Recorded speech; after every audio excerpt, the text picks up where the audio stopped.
Personally ordered attacks upon you? Oh yes, this brother was a captain. He was one of the karate experts who taught karate on the entire East Coast, Eastern region, and he was in the inner circle. And he pointed out that in October, he didn't cease being a captain, but his influence or authority was placed beneath that of Clarence, the captain who's in Boston. Clarence was put over Joseph, and shortly after that, as Leon Amir testified, uh, Clarence, the captain from Boston, and John, the captain from Springfield, Massachusetts, came to New York to carry out this so-called assassination. And they came to Leon looking for a silencer for their gun. Well, see, I understand all of it, but they parked half a block from my house here in the home of Alvin, who's also one of Elijah Muhammad's men, looking for a chance when they could, make their move. But thanks to Allah, they didn't get a chance. Al Van X was a gifted piano player who played on the popular hit song, A White Man's Heaven is a Black Man's Hell, sung by Louis X, who also played violin, Al Van X on piano, C. Civil on guitar, M. Asaroon on bongo, W. Brewster on bongo and conga, and K. Husband on bass.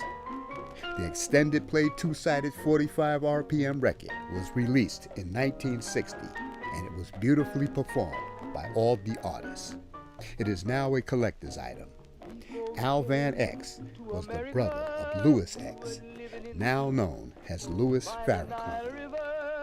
We were living in luxury, enjoying freedom, justice, and equality. We wore silken robes and slippers of gold. We were the wealthiest and the wisest people, I'm told. Now we are the poorest of the poor. Nobody wants us at their door. All right, brothers and sisters, this behind me is the home of Malcolm X. Minister Louis Farrakhan's brother, Alvin Farrakhan, stayed right there. Turn that camera around. Where you're looking at Danny's grocery store, right above, he stayed in apartment 2B. That's Alvin Farrakhan. Again, the proximity. Just for your information. As many of you know, Sunday morning about 3 o'clock, somebody threw some bombs inside my house. Normally, I wouldn't get excited over a few bombs, but the ones who threw these not only aimed them in rooms where there was no one, but aimed them in rooms where 3 of my daughters sleep.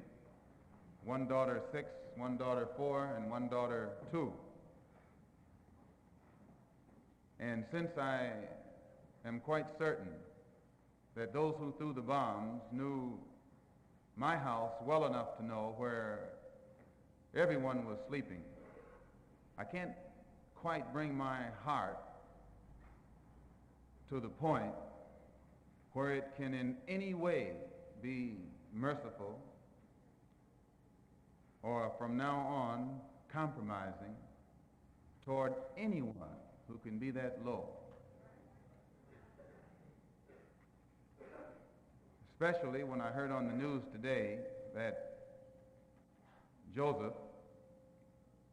a brother that I found in the garbage can in Detroit in 1952, well, that's where I found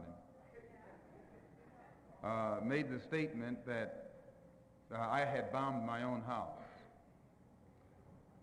Now, you see, this doesn't surprise me because I know that since many of us left the Muslim movement, its intelligence and its morals have gone bankrupt. Both its intelligence and its morals have gone bankrupt. And now they are using the same tactic that's used by the Ku Klux Klan. When the Klan bombs your church, they say you did it. When they bomb the synagogue, they say the Jews bombed their own synagogue. This is the Klan tactic.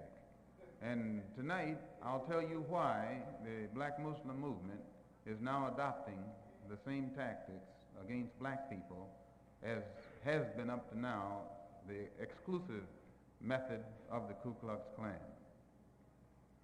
I want to point out, too, that I'm not talking about Muslims just to make white people happy, because I don't believe in letting anyone use me against somebody else. I'm telling you these things because it has reached a point where I feel that black people in this country need to know what's going on. And I'm talking about an organization which I had a hand in building, which I had a hand in organizing. I know its characteristics. I know its potential. I know its behavior pattern. I know what it can do and what it cannot do. And one of the things it can do is bomb your house and try and kill your baby.